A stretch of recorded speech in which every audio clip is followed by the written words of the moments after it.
más adelante. ¿Listo, Benji? Sí. Un poquito más adelante. Ahí quédate. Bien, chicos, vamos a grabar. Concentrados. Audio listo. Luces, Concentrados. cámara, acción. Hola, mi nombre es Julián Rodríguez, soy el director y guionista del cortometraje Rosas y Pistolas, y este es el detrás de cámaras.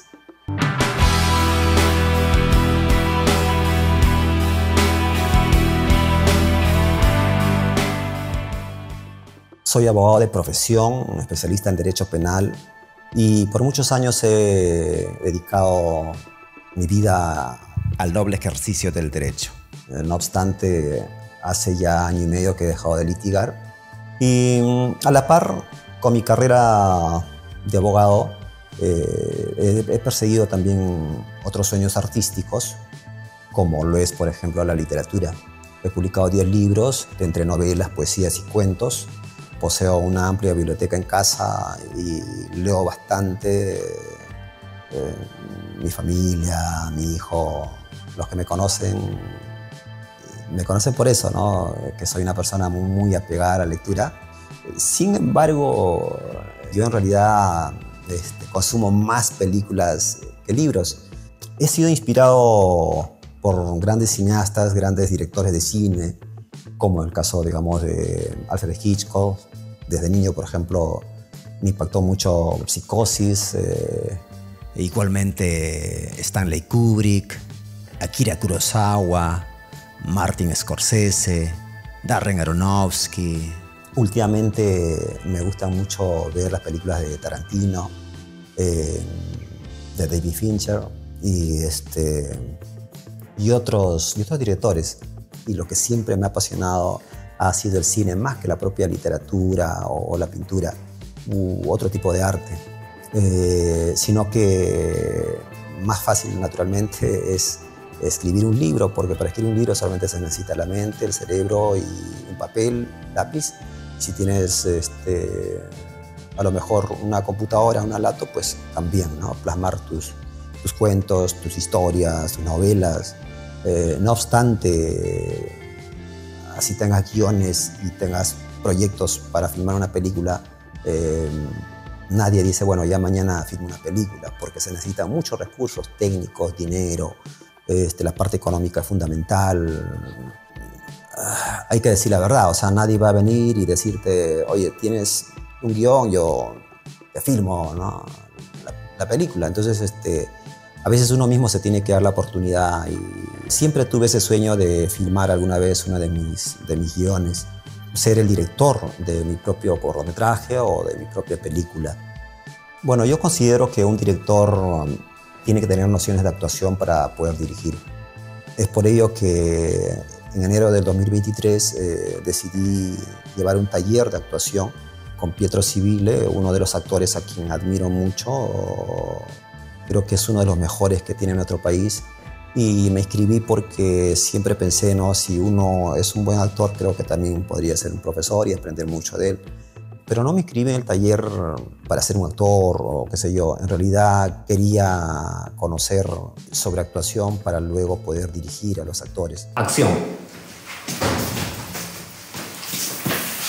Y a ver, dispara. ¿Con quién te pones foto? A ver, disparamos. Ajá. Ahí está. ¡Acción! Y gracias a ello conocí a muchos jóvenes con una gran pasión, con un gran talento para la actuación. Y no solamente para la actuación, sino también chicos que manejaban cámaras, chicos que tenían sueños, que querían más adelante actuar en una pieza teatral o quizá en cortometraje. Sueños que coincidían con mis sueños. Así fue como conocí a Daniel, a Benji, a Martín y a otros compañeros, y un día decidimos reunirnos en Magdalena, en Brazo Madre, el negocio de un compañero nuestro también, de Tito, y nos juntamos para ver qué hacíamos. Entonces como yo tenía la intención de hacer cine, les propuse ser el director, el productor y también el guionista de un cortometraje primero. Entonces accedimos. En la reunión estuvimos 6. Ahora, si bien es cierto, yo Tengo guiones que he escrito durante mi vida, guiones, ¿no?, paralelos, digamos, a mis cuentos, a mis novelas, pero estos guiones tienen personajes adultos mayores, adolescentes, niños, una multitud, una muchedumbre. Las locaciones son fascinantes y entonces obviamente me topé con ese problema, ¿no?, de dónde consigo niños, adolescentes, y nosotros éramos 6 solamente. Y por consiguiente tuve que elaborar un guión a medida, personajes hechos exclusivamente para ellos, pensando, digamos, en sus atributos físicos, psicológicos, sus propias personalidades también, en su género, y es así como nace Valentina Apunta y Dispara. Los ensayos comienzan el año pasado, en diciembre, y en enero empezamos a rodar el cortometraje, pero por esa fecha la actriz principal, nuestra compañera, nos dejó por motivos personales entendibles, y otra compañera viajó a Europa y entonces el proyecto del corto se truncó. Pero para los personajes secundarios en ese corto estaba Esmeralda, quien se había enterado de que iba a filmar un cortometraje porque lo publiqué en redes sociales, en el Facebook, y me pidió que le diera un papelito pequeño, pero cuando luego se entera de que el proyecto no iba, también se preocupó, porque ella siempre ha tenido un apego al arte, a la música, a la danza, ha cantado. La conocí desde que tenía 18 años, ella. Y en ese interín es que recuerdo un relato mío, un cuento que escribí en el año 2011, titulado Rosas y Pistolas, que formaba parte de un libro del mismo nombre. Entonces decidí adaptar ese relato a un guión porque habían pocos personajes, 3 personajes varones y solamente un personaje femenino, el papel que asumió luego Esmeralda, y así fue como nació Rosas y Pistolas. Listo. ¿Está grabando? Sí, está grabando ya. A ver. ¿Qué estás escribiendo? Culpa, cholo, culpa. Vamos. Ya, 3, 2, 1. a ver, vamos. Audio listo, luces listas, cámara lista, concentrados. ¿Quieres?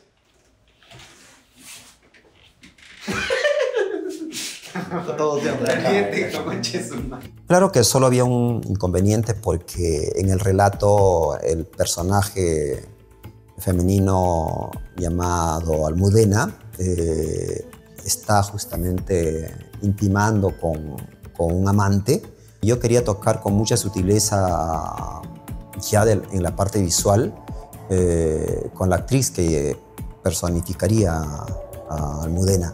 Cuando conversó con Esmeralda, le mostré el guión, ella lo analizó. Le dije que en esa escena no iba a haber desnudo, pero se iba a sugerir un desnudo, que se podría hacer teniendo todo el cuidado necesario, porque quiero no usar el desnudo como un recurso principal. Pero naturalmente a veces la historia te lleva a eso, la historia misma te pide, ¿no? Como en este caso en Rosas y Pistolas, de modo que si iba a haber un desnudo no iba a verlo realmente, pero sí iba a sugerir. Ajá. Esmeralda, ahora cúbrete con la manta hasta sobre la cintura, de modo que solamente se vea tu espalda, ¿no? Bien. Y sostén con fuerza tu brasier. En la parte técnica ya se conversó, Esmeralda lo entendió, asumió ese reto y pienso que lo hizo de una manera magnífica, no siendo actriz. ¡Cállate! Mientras su mujer le imploraba, Ignacio le apuntó con la pistola.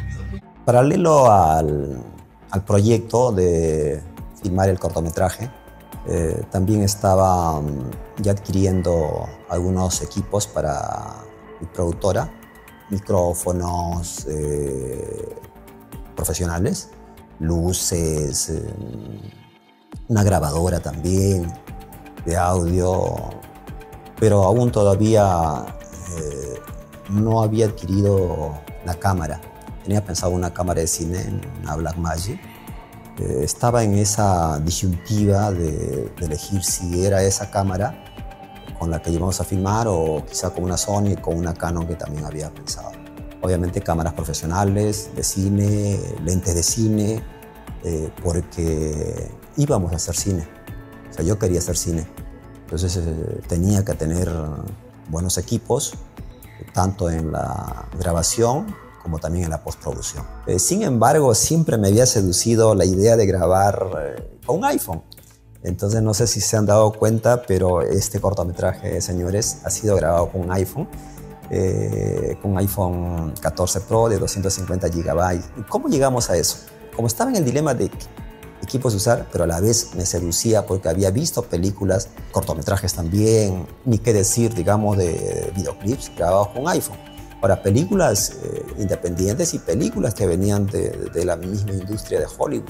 Por ejemplo, este actor muy reconocido, Cillian Murphy, acaba de filmar con un presupuesto de $75 millones, o sea, respaldado por una industria grande como la es Hollywood, con un iPhone, con el iPhone 15. Bueno, en nuestro caso grabamos con el iPhone 14, pero ha habido otros filmes grabados con el iPhone 5S, como el caso de Sam Baker, que utilizó, y también el caso de Soderbergh. Ellos usaron el iPhone 5, después usaron el iPhone 9, el iPhone 11, tengo entendido, películas que inclusive fueron premiadas, y siempre tenía esa curiosidad de filmar con un iPhone, y si bien es cierto, ya tenía un dinero ahorrado para invertir en la productora y comprar una cámara de cine, no tanto fue la parte económica, sino sacarme ese clavo que tenía ahí, que mi primer cortometraje tenía que ser grabado con iPhone. Una gran ventaja de filmar con iPhone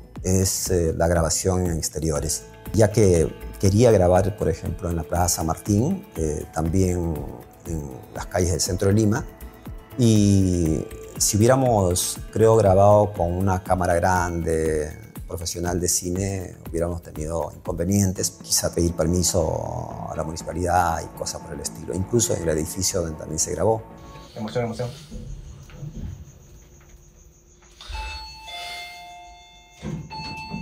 Ahí te ves. Sal. Salió mal, pero ya.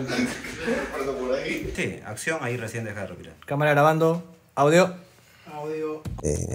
Voy a hablar de Benji porque él se encargó de la parte técnica, del uso de la cámara y de la dirección de fotografía. Un joven visionario, con muchas ideas, pero sobre todo, digamos, que coincidían con la mía, con mi visión. Porque como director, así como lo hago en mis novelas, que todo lo tengo aquí, que ya más o menos, por ejemplo, cuando escribo un cuento, escribo una novela, voy pensando cómo es el personaje, cómo va a ser la escenografía de mi relato.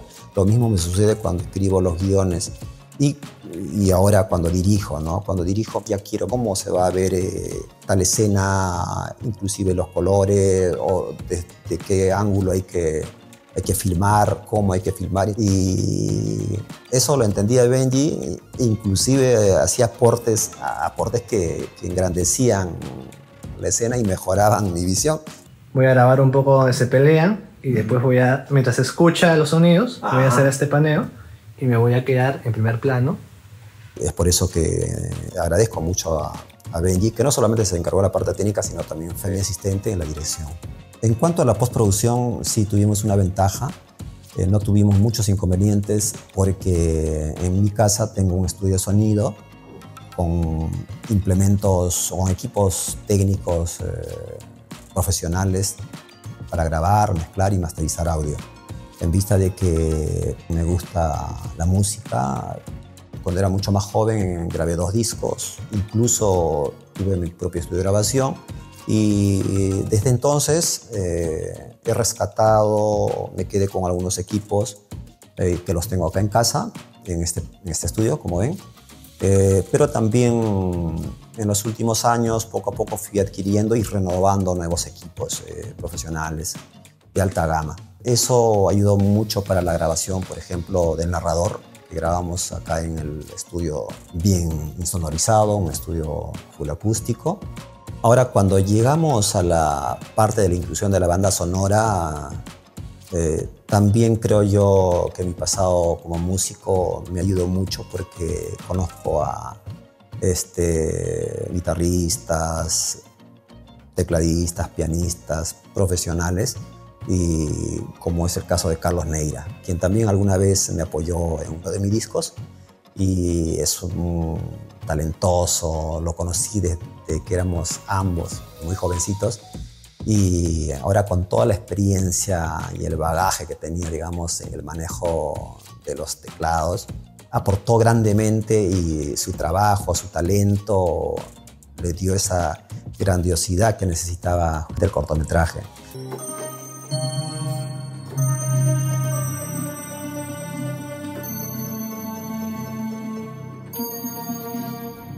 Porque yo tenía un sueño de que este film se oyera, la banda sonora me refiero, como las grandes producciones, no solamente nacionales, tenía ese sueño de que se oyera inclusive como la película de Hollywood.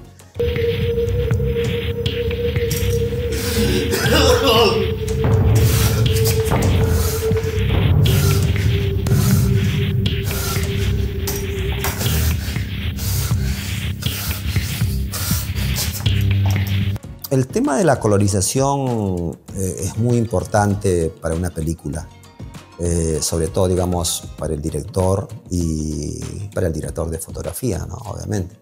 Yo tenía esa visión de que el corto estuviera dividido, digamos, en cuanto a la colorización en dos partes. ¿Por qué? Porque la película, ahora que ustedes han visto, pues hay una parte de ficción dentro de la ficción y una parte que es la realidad de Gutiérrez, este personaje que hace Daniel, quien va narrando la historia. Y ya tenía previsto eso, ¿no? De que la ficción,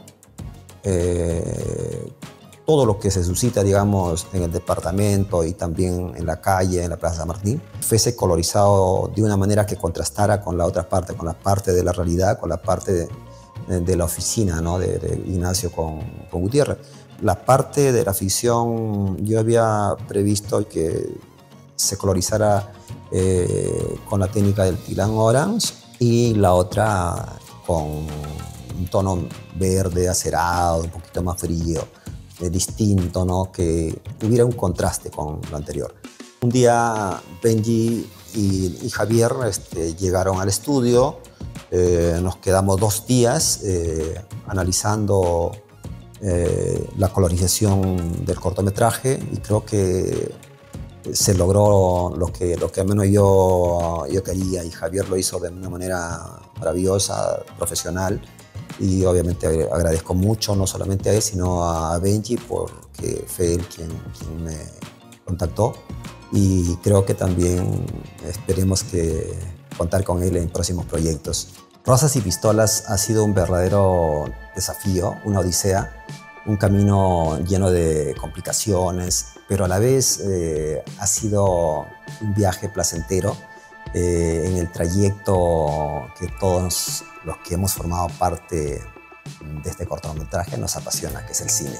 Solo me queda agradecer a mis compañeros quienes han formado parte de este sueño que ahora ha visto la realidad.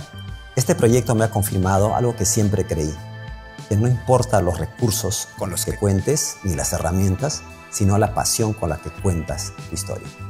Muchas gracias.